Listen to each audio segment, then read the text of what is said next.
On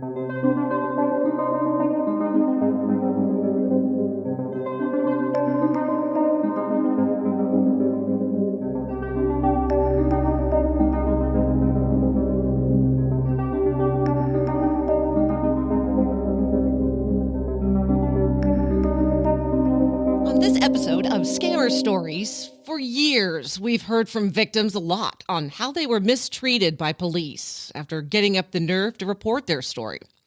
I'm noticing now more and more victims telling me about good detectives who are actually aware of romance scams and treated them with compassion. Word is finally starting to spread to police departments across the country, so I reached out to my local department to get a read on how they're handling things. The interesting thing is the morning I spoke with Lieutenant Andrew Weeden, the Tulsa Police Department released images of what they believed were money mules, possibly for romance scams, who were showing up at people's houses, and they were caught on the Ring camera. I have to say, I liked what I heard from Lieutenant Weeden with the Financial Crimes Unit at TPD. Let's see what you think. So tell us what's happening with the money mules and the overseas scams. Yeah, so ultimately, we see a lot of online scams, obviously, that happen in this day and age where people will fall victim to overseas scammers. And usually it's all internet-based. How they kind of start is a lot of times the victims will say that they log onto their computer and they might get some sort of error message that your computer has been hacked. You need to call this number immediately. And so people have fear, obviously, and they think, well, my computer's been hacked or my bank account's been hacked. I must need to call this number that just popped up on my screen. And so the victim will call that number that popped up on the screen, and ultimately somebody on the other end of the line will say something about, hey, I'm so-and-so with the U.S. government or the Federal Trade Commission or your bank or something. And they'll basically the scam is making the victim believe that their computer has been hacked, that their bank account information has been hacked, and the victim thinks that they're actually talking to somebody, with the bank or with the Federal Trade Commission or something legitimate. And they basically just give a ruse to these victims that their information's hacked. They need to supply, a lot of personal information to try to reverse the hack or to try to secure their information or to try to secure their bank account. And so this victim then starts divulging a whole bunch of information. Ultimately, they think they're talking to somebody real. They think they're talking to somebody that's a bank official or somebody that's really a government official. And so they're giving up all this information. But in essence, what they're really doing is they're giving over all this information to a hacker. One of the telltale signs is that a lot of times people will think they're talking to somebody with their bank, but they'll ultimately say that this person has a foreign accent or something like that. And that's usually the first kind of telltale giveaway that it's involved in the scam. But at the end of the scam, the scammer is ultimately telling you, well, you need to take all your money out of your bank account because it's been compromised and you need to switch it to a different account or put it into Bitcoin to secure your finances or something along those lines, right? And so a lot of these victims will then go to their bank and withdraw all their money, or they'll go to their bank and they'll send a wire transfer overseas. So that's normally the scam that we get. But we're seeing an increase here in the last couple months of actually the scammers are sending somebody to their actual residence to basically hand deliver the money or to pick up the money. And so these scams can be something like that shows up as a computer hack, or they can also be like romance type scams where people, fall in love with somebody over the internet. And then this person over the internet is telling them, well, hey, I need money to get a plane ticket to come see you or something. When the victim agrees and says, well, yeah, I'll send you this $5,000 to get this plane ticket to come see you. And so ultimately what we're seeing now is we're seeing actually people come to these victims' home to pick up the money. Well, on the surface, it kind of looks like this might be the scammer, right? So the victim thinks, hey, I'm getting scammed, and this scammer actually came to my front door and I handed over the money. But the problem is a lot of these people that are coming over to your home to basically hand deliver the money, they may actually be victims of a scam as well. Or they may not even know kind of what they're doing. They may not know that they're implicit in this scam. This is wild because when my mom was going through her romance scam and wanted to live with me, I was worried about strangers showing up and not being safe around my house. Later, I came to learn that it was pretty rare back then, but that's not the case now. So some of these mules that we've gotten photographs of here recently, we're trying to get them identified because we're trying to see why did they go to that residence and pick up the money? And when they went to that residence to pick up the money, what did they then do with it? And a lot of times what we're seeing is these mules that are coming to people's houses to pick up the money, they're in essence then taking that money and going and putting it into a Bitcoin machine themselves. And so they may not even know what they're actually doing. But in the grand scheme of things, they are an integral part of this scam in the bigger picture, because a lot of these scams are originating from overseas, but they're having local people go to victims' houses and actually pick up cash. Police have been starting to arrest some of the money mules. Right. And so, in the grand scheme of things, they're kind of implicit in the scam too. But what we're finding out is that some of these money mules actually don't know what they're doing. We have seen some cases here recently where it's literally somebody that is responding to like a Facebook ad, and the Facebook ad might just say, hey, who wants to make $300? And so somebody might say, oh, well, I'm looking for work. I'm looking to make $300. And ultimately their job to make that $300 is to go to somebody's front door, pick up a package worth of money, and they might say, hey, keep the $300, and then we want you to send the rest of it to an account or go put it in a Bitcoin machine and send it to this account. And so ultimately what these mules are doing is they're going to victims' houses here in Tulsa. They're picking up a large sum of money. In some cases, it's $10,000, $20,000, $30,000 worth of cash. And they're then maybe, taking their $300 cut off the top and then sending the rest of the money overseas. And so, it looks like some of these people are implicit basically in the scam.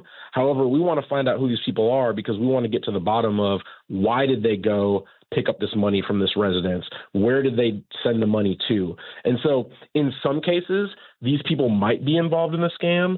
But what we're finding out is a lot of times these people aren't involved in the scam. They're simply just acting as couriers and basically picking up money from one person and transferring money to the next. And the problem is the real criminal here is overseas and you don't have jurisdiction to go get them. Exactly. And so that's what makes it a lot very difficult, is because we know that legitimately 95% of these scams are originating from overseas.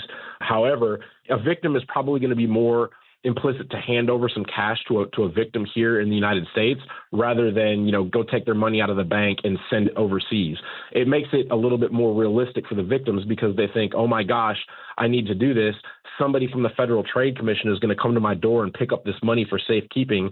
Or, sometimes the scam is that you've got warrants out for your arrest. And if you don't hand over this cash to take care of the warrants for your arrest right now, you're going to go to jail for a long time. And so these people, they instill fear in the victims, and the victim thinks, well, I need to go to the bank and take $5,000 out and hand it over to this government official when he knocks on my door so that I don't go to jail, right? And so that's why these victims are doing this, and they're handing over large sums of cash to somebody that knocks on their door. When somebody knocks on their door, they usually have some sort of a passcode, right? And so the scammer will tell the victim, hey, I'm with the Federal Trade Commission. I'm going to have somebody come knock on your door. The password is going to be, Angel. And basically when this person goes and knocks on the door, they say Angel. And since they have the right passcode, they hand over the money. And so ultimately what we're finding out is these money mules are probably either victims of scams themselves, or they're just doing something for work, right? Like they're responding to an ad that says, hey, who wants to make a quick $300? Who wants to make a quick $500? All you have to do is respond to this address and pick up a package of money. And so we're just trying to figure out what are these mules then doing with the money and where are they giving it? Okay, so if police don't have jurisdiction to go after the real criminals, do you still encourage people to report these crimes to you, and why? Yes. Ultimately, if you're the victim of one of these scams, we need you to report it to the police because it creates a paper trail of what's going on, right? That you were the victim. A lot of times you need a police report and a police investigation to work with your bank or your financial institution. If you were the victim of a scam, a lot of times they want you to make a police report. And in essence, this is happening at such an alarming rate here in Tulsa that we're trying to get to the bottom of it. And we also want to put the word out to people that, if you are if you work in the field of like DoorDash or one of these companies that, in this day and age, it's very common, right, to have services like DoorDash or something where somebody will, respond to your house to drop off a package or to pick up a package. And so if you are somebody that is like a DoorDash type of an employee, we want the word out there that if you are being sent to someone's house to pick up a large sum of money and then basically take that money and go put it into a Bitcoin machine, or take that money and then transfer it via wire transfer to another account, we want you to know that this is probably a crime and this is probably a scam that's going on. And at the end of the day, these people that are acting as couriers and money mules, they could be guilty of a crime themselves, even though that they may be a victim of a crime also. And what they are doing, they're doing it because they're also being scammed. We want the red flags to go out there that, like, you should never you should never hand over a large sum of money to somebody that knocks on your door. And if you are that person that's acting as a mule, you need to know that you should never go to some random person's door and pick up a large sum of money and then move it somewhere else, right? We want people to know that this is a crime and this is what's going on. These people that are acting as couriers and acting as money mules, they could be guilty of a crime in doing what they're doing. And are police departments, are they having conversations about these things and training about these things? Specifically, I'm interested in romance scams. My mother was involved in a romance scam. She was taken for $350,000 in 2020. So what's happening inside the police departments, the conversations between each of you? Well, so ultimately what we're trying to do is we're trying to do things like this to get the word out there. We're trying to do media campaigns and media blitzes and stuff, and we're ultimately trying to get the word out there to people to not do this type of thing, because it is hard once you're the victim of these type of scams. If your money goes overseas, like you've already mentioned, like there's jurisdictional issues, and it's quite frankly hard for us as the Tulsa Police Department to get your money back if we know that you sent it to an account in a different country, right? And so once the crime has already been committed, or once a victim has already been scammed out of money, if it's these romance scams or whatever type of scam that they're employing, it's very difficult for us to prosecute somebody on the back end of it if they are out of the country, and it's very difficult for us to help you get your money back. And so we're just trying to put the word out there that if you're falling in love with somebody on the internet and you have never met them before face-to-face and in person, you should never send large sums of money to somebody that you've never met. And so a lot of times we do see in the elder community and things like that, people that fall victim to these romance scams, they fall in love with somebody that they've never met over the internet, and they're sending these large sums of money to somebody that they've never met. And ultimately, we just need to get the word out there that you should always think twice. Time is always on your side. Before you send a large sum of money to somebody you have never met before, you should hang up the phone. You should call somebody. You should call a loved one. You should say, does this sound fishy? My bank is calling me. I got a pop-up on my screen from, your financial institution that your account has been hacked. Instead of calling that random number that's usually not a Tulsa or a local area code, you should hang up. You should stop. You should call your own financial institution to say, hey, was my bank account actually hacked? And then a lot of times you're going to find that it wasn't. That pop-up that appeared on your computer screen is from a hacker that wants you to call back that number they give you. Because when they give you that number over the computer screen, like I said, a lot of times it's going to be an area code that is not local, and they're going to say, oh, well, your bank account was hacked. I'm with the federal government. You need to send money here. You need to send money there. What you need to do is just stop, take a breath, do your own research, whatever is initiating the scam, call that person yourself and say, hey, was my bank account really compromised? And a lot of times you're going to find out it wasn't. And as a financial investigator, are you able to communicate with the bank on things like this, or do laws and regulations permit them from sharing information with you? How does that work when you're investigating these types of crimes? So we have very good relationships with a lot of the banks in this area, and a lot of the banks also do their due diligence. And so a lot of times what happens is, specifically for like a romance type scam, a lot of times these people will think they're falling in love with somebody on the internet, right? And this person on the internet will say, hey, can you go to your bank and take out $10,000 and I'll help you invest it? I'll help your money grow. And so these people will actually go to their banks and they will actually bypass the safeguards at the banks. So when somebody shows up to the bank and says, hey, I need to take out $10,000, the bank will actually question them and say, why are you taking out this money? This might be a scam. We don't want to give you this money. We don't think it's a good idea. But as long as the person says, no, I want to take this $10,000 out. I authorize this. There's not much the banks can do, but the banks do their due diligence and they do have safeguards in place. But at the end of the day, if you want to take your own money out on your own accord, you can do that.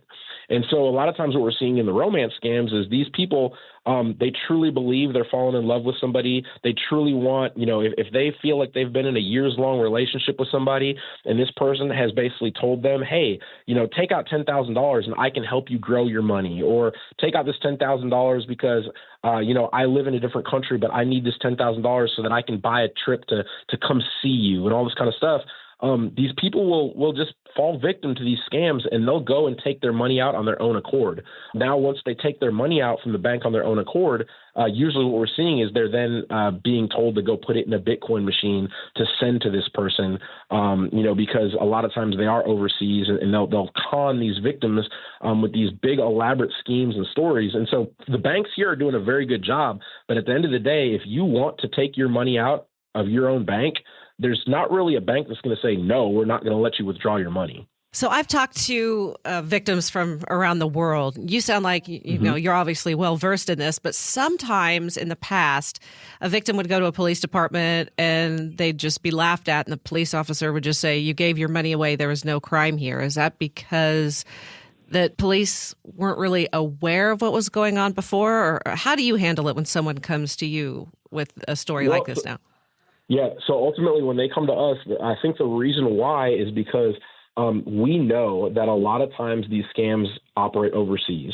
And so we know that once you have been, conned into sending your money, especially through Bitcoin, right? So Bitcoin is a decentralized form of currency. One of the big benefits, I guess you could say, to Bitcoin and cryptocurrency is that it's very hard to track where the money goes. And so as a Tulsa Police Department, officer, if we know that you have sent your money overseas, like if you tell us, hey, I sent this wire transfer to this bank account, and we do our initial investigation and we see that bank account is located overseas, a lot of times our first initial answer to you is going to say there's nothing we can do. And so that's a lot of times why these cases don't get investigated, because we know kind of early on in the investigation, we know that you have removed $10,000 out of your own accord. You went to your bank, you took $10,000 out, and then you went to the mall and put it into a Bitcoin machine. As soon as you put that money into a Bitcoin machine, there's almost 100% chance that it went overseas.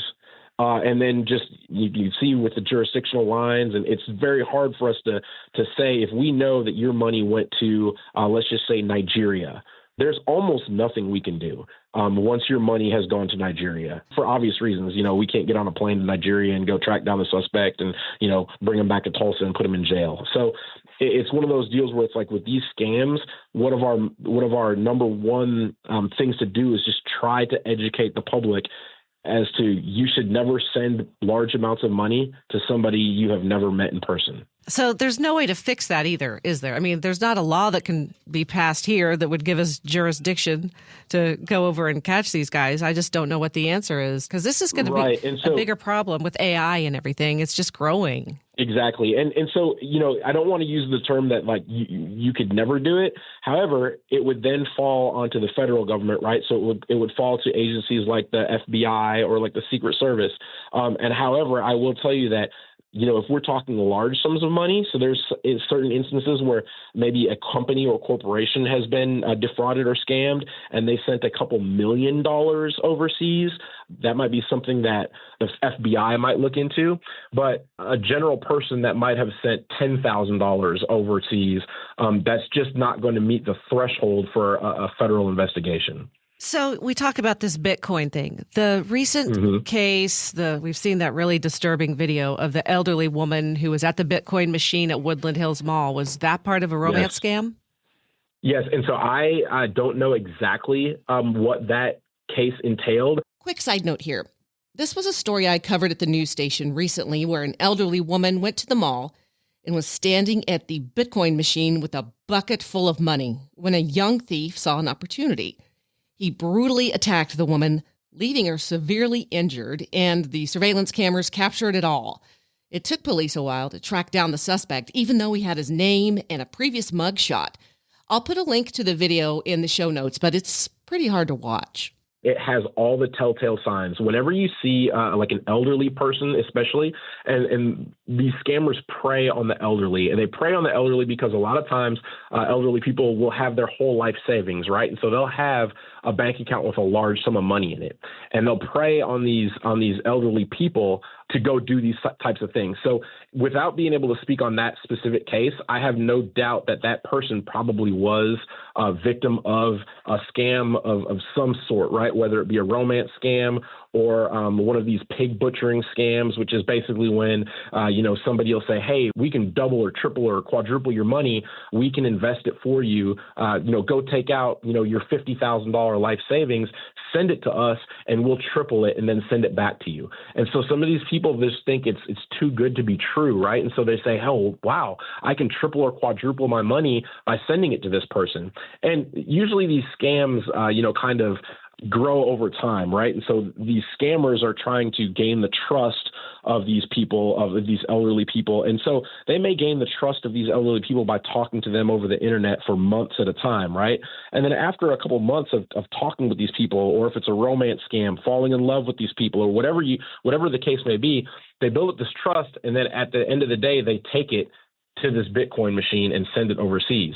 And so what we saw at Woodland Hills Mall was obviously an elderly person that took a large sum of money to the Bitcoin machine. And so when you see somebody like that at a Bitcoin machine putting in a large sum of money, that is also just a red flag to some of these other people that know kind of about these scams that say, hey, let's go rob this person, because if we see an elderly person at a Bitcoin machine, we pretty much know what's going on. A lot of times the elderly community, they're not that tech savvy, right? And so why else would an elderly person be standing at a Bitcoin machine other than to be transferring a large sum of money? And so what I think just happened at Woodland Hills Mall is that person was the victim of a scam, and then it was kind of a crime of opportunity. These local people saw an elderly person at a Bitcoin machine, figured, hey, they probably are getting ready to put a large sum of money on there, and they went and robbed that person. And she was hurt bad. That video was, that was hard to watch. Exactly. That was horrific, and it was hard to watch. And so we want to let people know too that these Bitcoin machines are not necessarily illegal, or they're not bad, but we also want to tell, some of these liquor stores around town that have Bitcoin machines in them, or some of these gas stations around town that have Bitcoin machines in them. If you see an elderly person arrive to your liquor store and you see them entering a whole bunch of cash into the Bitcoin machine, as an owner of the liquor store, or as an owner of the business, you might want to say, hey, citizen, what are you doing? Do you know where you're sending your money? You may want to think twice about putting all this money in this Bitcoin machine. And have you had conversations with your older family members about this type of thing? Because family members are always coming to me asking me how they can stop their loved ones from doing this. So is this something that you have a conversation with your own loved ones about? Of course, and ultimately what we find is when we have these conversations, the people just don't want to believe us. They want to they believe this person on the other end of this computer screen that they've never met before. They believe that they're falling in love. They believe that they're doing the right thing, or they want to. A lot of times people get lonely later on in life. A lot of times when your significant other has passed away, or you're just later on in life and you're lonely and you've fallen into this romance with somebody on the internet, and you want to do this. You want to send them money because you believe there is romance at the end of the tunnel, if you will. We come across reports all the time where elderly people will actually think they're dating a celebrity, or they're falling in love with a celebrity, and they think this celebrity is going to fly them out somewhere. All they need to do is they need to send $10,000, put it in this Bitcoin machine, so that Brad Pitt or somebody else will eventually show up at their doorstep, right? And so they get duped, and they're just vulnerable. It's elder exploitation at its finest. It's just elderly people that are being exploited because they think that if they do everything that these scammers are telling them to do, that there'll be either a bigger payday at the end of the tunnel, or there'll be love at the end of the tunnel. And so a lot of times, we will tell these people, do not send money to this person. But the response that we'll get is they'll say, I want to. I'm in love with this person. I want to send the money, because they think that there's just some kind of rainbow at the end of the tunnel, whereas if they do this, if they send this money, that their money will be tripled or quadrupled, or that this romance at the end of the day will come to fruition. So this must be heartbreaking for you to see, because I know it's been heartbreaking. It was heartbreaking for me to watch my own mother go through that very same thing. And you see more people than I do going through this. Right. The heart-wrenching thing for us as police officers is that we know that it's a scam, but it's very hard to convince that victim that it's a scam, because a lot of times these victims will say, well, I've been talking to this person for a year. They've been texting me every night. They've been calling me every night. I've developed a relationship with this person, so I want to do this. And it's not until after they've figured out that they've basically sent their entire life savings away, and that Brad Pitt is not actually at the end of the tunnel, or Brad Pitt is not actually going to, fly out to Tulsa to meet them. It's once they figure out that this is all a scam, and then it's hard to admit it to yourself. It's hard to admit that that you might have just given your whole life savings away to somebody, a scammer in a different country that you don't know. It's hard to admit that you fell victim to this scam. And so, like I said, what we like to try to tell people is just have these conversations with your loved ones, with your elderly family members, and say, hey, do not send money to somebody that you have never met in person. Boy, you've got an important job, and you're just going to get more busy here. Yeah. Why did you get interested in the financial investigation aspect of policing? So ultimately, it's just, I love, being a detective, and there are a lot of things we do behind the scenes to where we can trace your money. It's very interesting, to follow the trail of the money, basically. And there's a lot of things we do as detectives. We serve subpoenas for bank records. We serve search warrants for bank records. And so it's fun. We can follow the money, but a lot of times with these scams, it just is when we follow the money, we can prove that your money went overseas. And once we prove your money went overseas, that's where it gets frustrating, because we know that we're limited into what we can do, or who we can prosecute, or who we can ultimately try to put in jail.